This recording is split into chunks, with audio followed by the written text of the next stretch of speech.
lo dijo en la primera hora. Continuamos, 7 de la mañana con 41 minutos.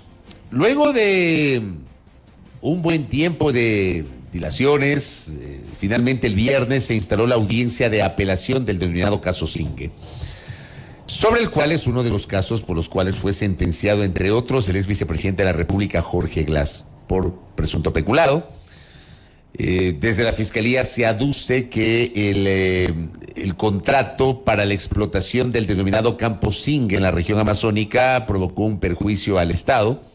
Desde la defensa se insiste en que durante la ejecución del contrato para la explotación del campo Zingue, el Estado recibió inclusive más de lo que estaba previsto cuando se suscribió justamente el documento.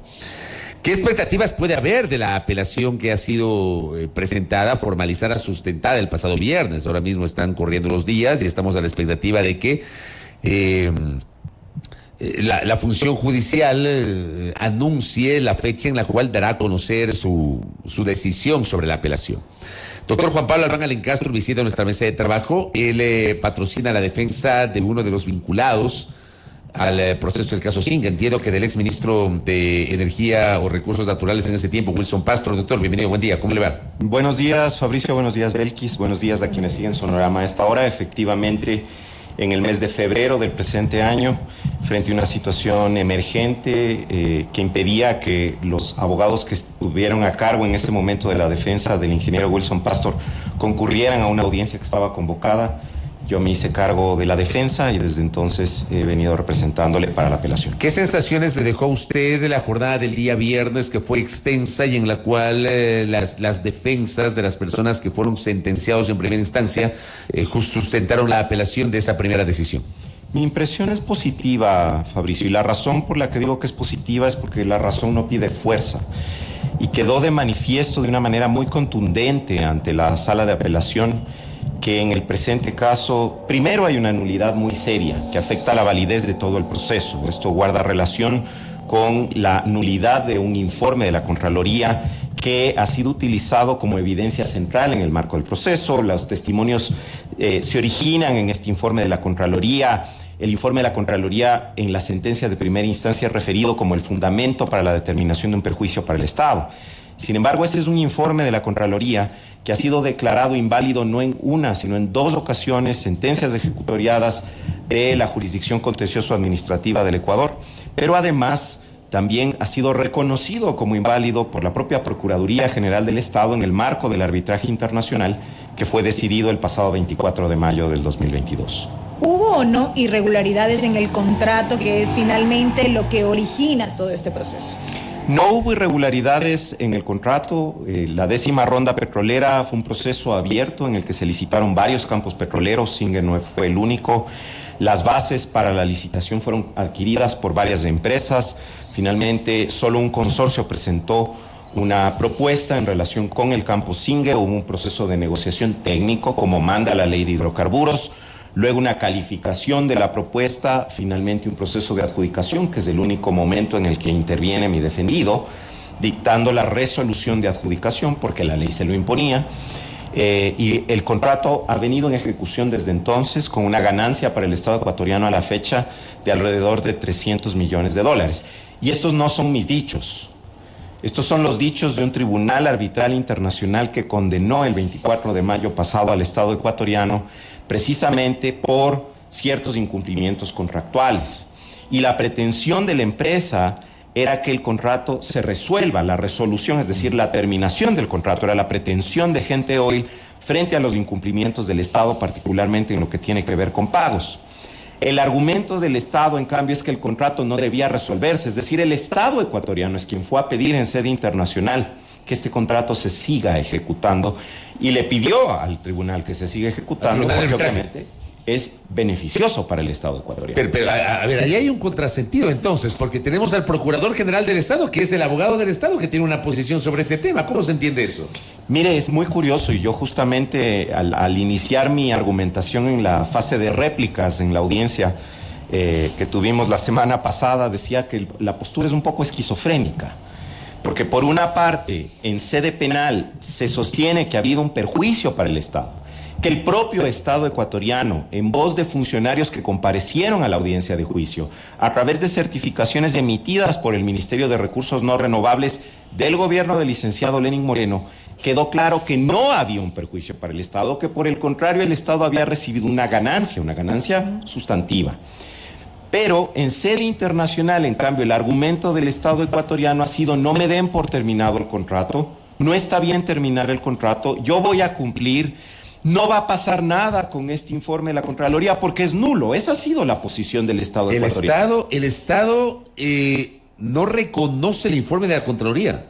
Si usted lee el párrafo 517 del laudo, Fabricio, es impresionante el argumento del Estado ecuatoriano para decir: no va a pasar nada, ni ahora ni a futuro, porque ese informe no tiene validez. ¿Pero ese informe sirvió de sustento para la sentencia de la Corte Nacional de Justicia? Ese informe es el sustento para que la Corte determine el perjuicio, pero además ese informe, que ha sido, insisto, declarado en sede interna 2 veces inválido, en sentencias que están firmes, ese informe permitió que se sienten en la audiencia funcionarios de la Contraloría a inducir a error a los jueces para que concluyan que hubo un perjuicio. Oiga, sin embargo, yo no entiendo nada, doctor. la prueba era no tan contundente de que no había un perjuicio que el presidente del Tribunal de Juicio, que era el doctor Iván León, el ponente de la causa, emite una decisión, un voto separado, que de hecho, si usted lo analiza, es mucho más motivado y detallado que el voto de mayoría. El voto de los 2 de mayoría, ¿no? El voto de los 2 de mayoría es el que emite la sentencia, ¿verdad? Correcto. Y el voto salvado es más argumentado. Es mucho más argumentado y explica por qué en este caso no se ha acreditado un elemento esencial. En todo juicio penal, Fabricio Belkis, hay que acreditar 2 cosas. Que hay el delito, la materialidad, decimos los abogados, y quién cometió el delito, la responsabilidad. En este caso, el voto separado, el voto del doctor Iván León, explica de manera extensa por qué la Fiscalía no fue capaz de acreditar materialidad y cómo entonces es innecesario entrar a analizar la responsabilidad de nadie. Porque si no hubo delito, no hace falta indagar quién cometió el no delito, porque no hay delito. Usted hablaba de un beneficio, digamos, para el Estado de más de $300 millones ya con la ejecución del contrato en sí mismo. La Fiscalía alega un perjuicio para el Estado de alrededor de 33... producto de la fijación del precio del barril de petróleo en $33.50. Correcto. ¿Hubo irregularidades en esa fijación? ¿Qué no se tomó en cuenta? ¿Por qué el argumento de la Fiscalía? En realidad es muy curioso el argumento de la Fiscalía porque en el Ecuador, en ejecución en este momento, hay más de 20 contratos iguales. Se llaman contratos de prestación de servicios con el pago de una tarifa, ¿no? En algunos de estos contratos la tarifa acordada es de $52 o más. Algunos de estos contratos fueron negociados en la misma 10ª ronda petrolera, pero solo en este caso y solo respecto de este contrato ha habido un proceso de Contraloría para emitir un informe general y un informe con indicios de responsabilidad penal, que son nulos, insisto, no lo digo yo, lo dijo la justicia ecuatoriana en 2020 y otra vez en 2021. Pero además es el único en el que ha habido una investigación por parte de la Fiscalía por presuntas irregularidades. El tema de la tarifa fue objeto de una discusión muy larga en la audiencia de juicio. A la audiencia se presentaron algunos de los miembros de la comisión negociadora. Se explicó por qué esa tarifa acordada, primero, es una tarifa estándar para este tipo de negociaciones. Segundo, cómo era más baja respecto de otros contratos celebrados en la misma época. Y tercero, cómo no es una tarifa de pago efectivo a menos que el Estado esté recibiendo ganancia. Me explico. Si el Estado, por ejemplo, el barril de petróleo se desploma y empieza otra vez a costar $10, $8, el Estado no va a pagar $33.50 por cada barril extraído. Va a pagar un valor porcentual que no llega, obviamente, a privar al Estado de la, entre comillas, ganancia de los $8, o $5, o $10 que esté costando el barril en ese momento.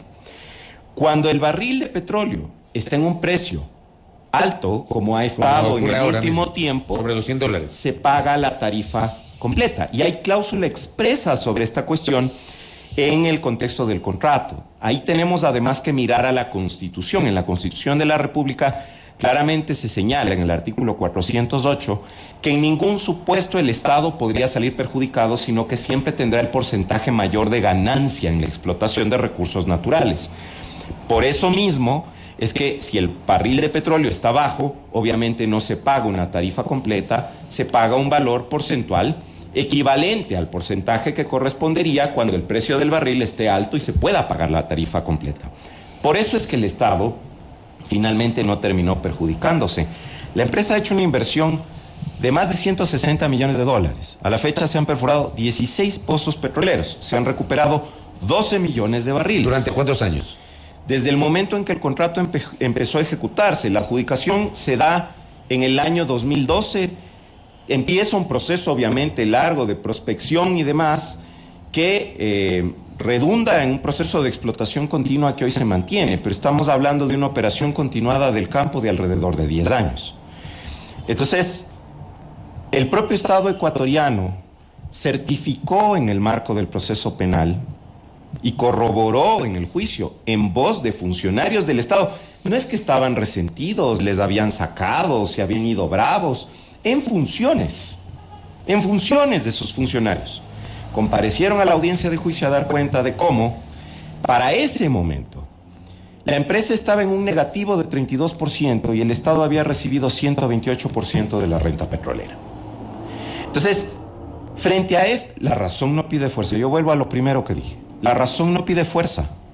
Yo creo que aquí la justicia ecuatoriana tiene que despojarse del elemento político que lamentablemente condiciona muchas de sus decisiones. ¿Usted cree que en este caso la sentencia de primera instancia y todo el entorno tiene que ver con cuestiones de carácter político? Entiendo que tal vez por el principal encausado que es el ex vicepresidente Glass. Yo creo que hay un fuerte componente político. No sé si decirle por el ex vicepresidente Glass, si por el señor Pareja Yanusel, si por mi defendido, que fue ministro de Recursos No Renovables. Pero en todo caso, creo que debemos cortar esta mala costumbre que tenemos en el país de que cuando el régimen termina, sus funcionarios, sus exfuncionarios, son avasallados por el Poder Judicial porque es el momento de la revancha política. Y tenemos que hacer reflexiones apegadas al derecho y basadas en la prueba. Lo que esto significa es que si en este caso, más allá de que nos caigan mal o bien los acusados, no se ha acreditado un perjuicio, no se puede decir que se ha cometido un peculado, porque la esencia del peculado es el abuso del patrimonio estatal, que en este caso la Fiscalía no ha logrado. O sea, hacer. el común de la gente entiende el peculado como que se robaron la plata del Estado. Correcto. El término tradicional era la disposición arbitraria de fondos públicos en beneficio propio de terceros. El común de la gente en la calle dice peculado es porque se llevaron la plata. Pregunta directa, ¿aquí alguien se llevó la plata? No se ha logrado acreditar además quién se llevó la plata, porque en su momento lo que se señala es que la plata se la habría llevado quien fue antes mi defendida, la señora Silvana Pastor, por haber obtenido un puesto de trabajo como consecuencia de la adjudicación del campo. La justicia ecuatoriana, por unanimidad, porque en el caso de ella ni siquiera fue un voto dividido, le absuelve a Silvana, y entonces se empieza a decir que no, que en realidad quien se ha llevado la plata es un señor que era el representante legal de una de las empresas que integraban el consorcio al que se adjudicó. Porque no era solamente Gente Oil, era un consorcio. Era un consorcio. Entonces se dice que es de esta persona, que está condenado en este momento, pero ahí hay otro elemento importante, y es que hubo un contrato de transferencia de esa empresa a Gente Oil, es decir, esa empresa salió del proceso, quedó fuera del proceso. Entonces, ¿cómo es que este señor se ha beneficiado?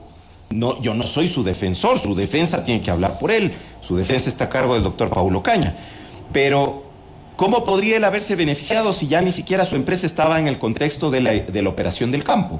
Entonces es todo muy confuso y se está tratando de forzar las cosas para lograr que la justicia ecuatoriana diga que hubo un peculado donde no lo hubo. Yo creo que sí hay que combatir la corrupción. Con toda franqueza, Fabricio, y usted sabe cuáles son mis posiciones públicas y cuál fue mi postura durante la década del economista Correa. Yo creo que durante ese gobierno pueden haberse cometido irregularidades y sí creo que hay casos de corrupción de esa época, como los hay en todos los gobiernos, y ahora mismo estamos viendo investigaciones de la Fiscalía en relación con funcionarios o exfuncionarios del actual régimen.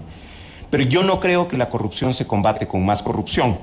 Y el usar recursos públicos para construir una falacia, para mentirle al pueblo ecuatoriano y decirle, el Estado se está perjudicando, y salir afuera a decirle a un tribunal internacional, por favor no me termine el contrato. Pero hay un doble discurso. Y es un mal uso de recursos y públicos. una falta de coherencia, pues, entre lo que se dice aquí adentro y lo que se dice en un tribunal hacia afuera. Correcto, y eso también es corrupción. Eso es corrupción. Se ha instalado ya esta audiencia, doctor. ¿Cuánto más tomará todo este proceso? ¿Qué es lo que se viene en estos siguientes días? Pues la argumentación se agotó el día viernes, en una audiencia bastante extensa, pero afortunadamente los jueces todo el tiempo demostraron estar muy pendientes de lo que se dijo, tomaron muchos apuntes. Yo supongo que van a hacer una reflexión muy detenida y nos convocarán para anunciarnos la decisión. Como lo que hubo es una suspensión, realmente pues depende de la sala cuando decida la convocatoria. Yo esperaría que sea dentro de un futuro relativamente cercano, no sé si antes del feriado que viene o tal vez a continuación del feriado que viene, pero esperaría que sea pronto. El portal Primicias publica lo siguiente, doctor. Según la Fiscalía, con base en un informe de Contraloría, varios exfuncionarios del área hidrocarburífera del 2012 causaron un perjuicio al Estado en la adjudicación del contrato para la explotación del campo petrolero Singue ubicado en la Amazonía. El informe de la Contraloría y el peritaje realizado por la Fiscalía establecieron que el pago de la tarifa por cada barril de petróleo extraído de $33,5 habría causado un perjuicio económico al país y que se conocía que en el campo Singue existían más reservas de petróleo que aquellas con las que fue licitado. Esta parte me llama la atención. Cuando se firma el contrato, había una proyección en el curso de la explotación, había una proyección de reservas que seguramente se iban a encontrar. Pero es tanto así como dice la nota, con base en la teoría de la Fiscalía, que se conocía que existían más reservas de petróleo y que camufladamente se firmó el contrato por esto.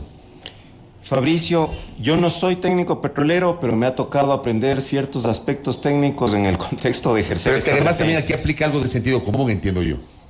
Toda negociación petrolera en nuestro país se realiza con un documento base. Ese documento base es el Libro Nacional de Reservas. El Libro Nacional de Reservas, obviamente, es responsabilidad de las autoridades del ramo. De acuerdo al Libro Nacional de Reservas, en el campo Singue existían una reserva de 2.5 millones de barriles de petróleo. ¿Y cómo se llega a esta cifra? Y esto es una cuestión muy importante porque se está tratando de decir que más o menos es una suerte de ceremonia chamánica. Yo me paro aquí y digo, aquí hay petróleo. De hecho, en la audiencia, uno de los testigos fue a decirle al tribunal que esto es una apreciación que cualquier geólogo puede hacer a ojo de buen cubero. Y no les estoy exagerando, la expresión fue esa, a ojo de buen cubero. En su momento, un geólogo a ojo de buen cubero Sí. puede establecer eso. Ahora ya le explico lo del geólogo, porque el día de la apelación, el viernes, la Fiscalía trató de centrar su argumentación alrededor de lo que este geólogo dijo. ¿Sabe cuál es el problema, Fabricio? Que este geólogo, supuestamente, según Fiscalía, ha venido sosteniendo esta tesis desde el año 91. Pero este geólogo, no voy a decir su nombre porque para qué lo quemamos públicamente, recién obtuvo su título de geólogo en el año 2019. Entonces, la prueba estrella, o una de las pruebas de estrella de la Fiscalía, es lo que dice este testigo, no perito, este testigo, que es un experto, un técnico petrolero experto, que ha afirmado que en ese campo habría más de 70 millones de barriles. ¿Cómo? A ojo de buen cubero. La verdad es que la única forma de saber cuánto petróleo hay en un campo petrolero es perforando. De hecho, esa cifra que aparece en el Libro Nacional de Reservas es consecuencia de la perforación del primer pozo que se hizo en Singue en los 90s, que se llama Pozo Singue 1. Así se supo que había esa cantidad, y a medida que se perforara más, se podría determinar que hay más. Los estudios sísmicos... Pero perdón que le interrumpa, esta no es una ciencia exacta, o sea, no es matemática, ni álgebra, ni cálculo integral, ni diferencial. O sea, aquí puede fallar incluso la proyección. A eso iba. Los estudios sísmicos, los estudios geológicos, obviamente, pueden aportar elementos técnicos sujetos a interpretación. Y la única forma de saber si es que esos estudios sísmicos geológicos tienen la razón es perforando. De hecho, lo que usted puede apreciar en imágenes, por ejemplo, en un estudio 3D, como líquido bajo la superficie, al perforar puede ser agua. En general, en los campos petroleros hay las bolsas donde se encuentra el petróleo, pero también hay agua. Varios de los pozos perforados en Singue han resultado en la salida de agua. Son fuentes de agua subterráneas. Entonces, la afirmación de que se sabía que había más es una afirmación, por decirlo menos, curiosa, más en un contexto en que esta afirmación se centra en un informe que la Fiscalía trató de meter de manera ilegal como prueba en el proceso sin haberlo anunciado. Es un informe que no estaba en poder del Ministerio de Recursos No Renovables, sino de Petroamazonas. Un informe que Petroamazonas descartó, y cuando la Fiscalía le pregunta ¿por qué no ha tomado en cuenta este informe?, Petroamazonas le dice: porque esta empresa no tiene calidad de certificación de reservas, porque esta empresa no sigue los estándares internacionales para determinación de volúmenes, porque esta empresa no está certificada por la Sociedad de Ingenieros Petroleros, que es la única entidad a nivel global, no en el Ecuador, a nivel global, que puede certificar que empresas pueden avalar los volúmenes de petróleo en un campo. Entonces, Petroamazonas dijo: no me sirve. Ese informe, que no se refiere a Singue, se refiere a Cuyabeno Sanzaguari, cuando se licitó Cuyabeno Sanzaguari en el año 2018, no fue empleado.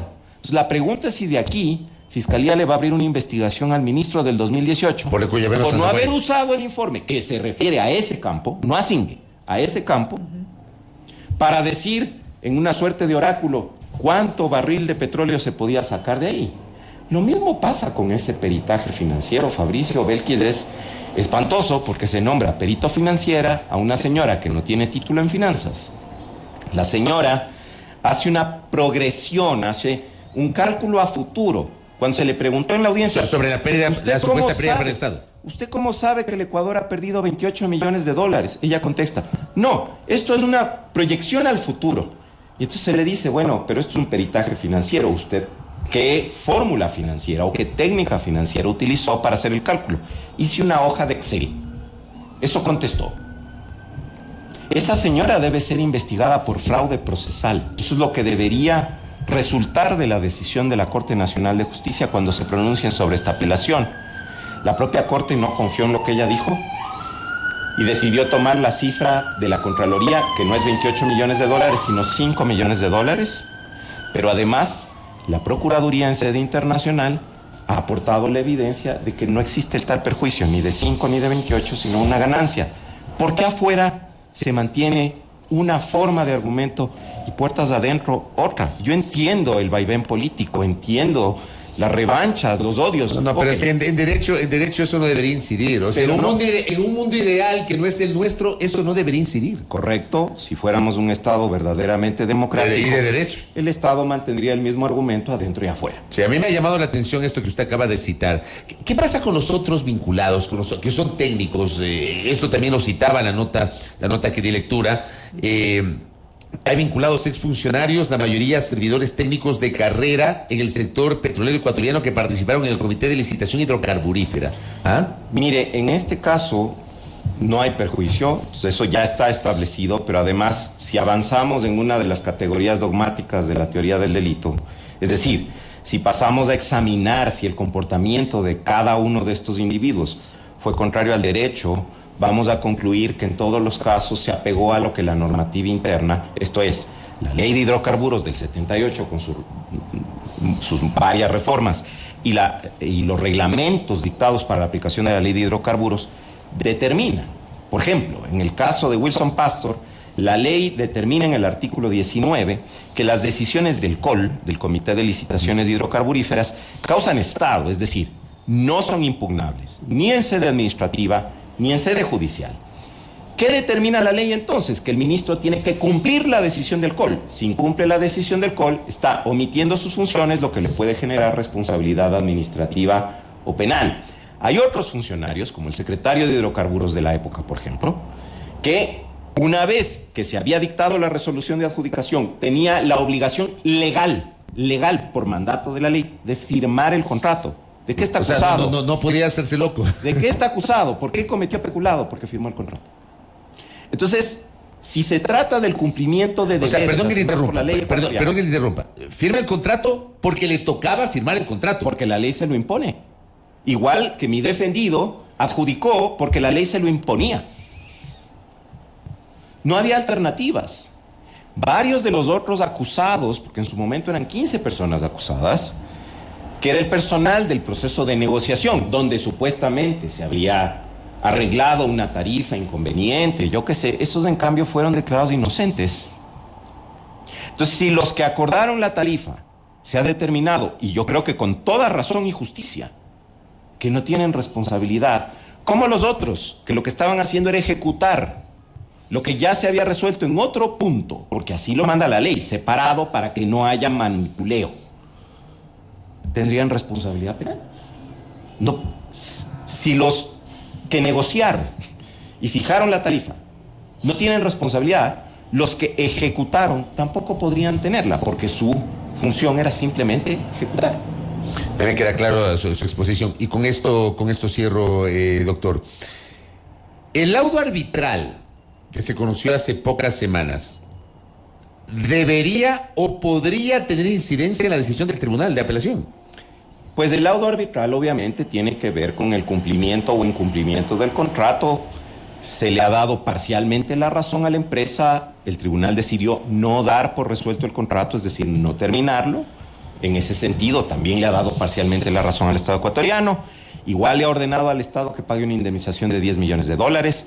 Igual ha dicho que en la eventualidad de que este asunto penal prosperara, habría lugar a una demanda por daño moral en contra de la Procuraduría General del Estado, y ha señalado, párrafos 1260 y siguientes del laudo, que la actuación de la Procuraduría es una actuación dolosa en el contexto de presentar una acusación particular en esta causa.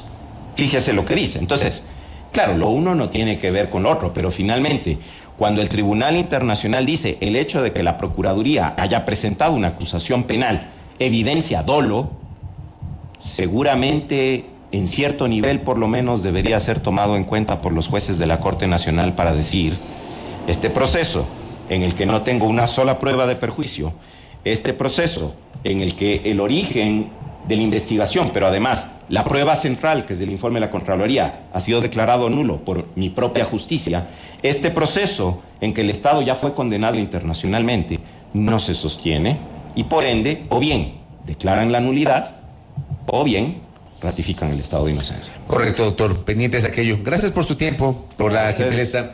A Juan Pablo Albán Alencastro, quien es jurista, abogado que patrocina la defensa del exministro Wilson Pastor Morris, vinculado al caso Singa, a la espera de la resolución del Tribunal de Apelación sobre la apelación en torno a este caso. El doctor nos ha explicado de manera amplia su visión y sí me quedan algunas cosas rondando en la cabeza sobre este tema. Primera plana. Todas las noticias, todas las voces.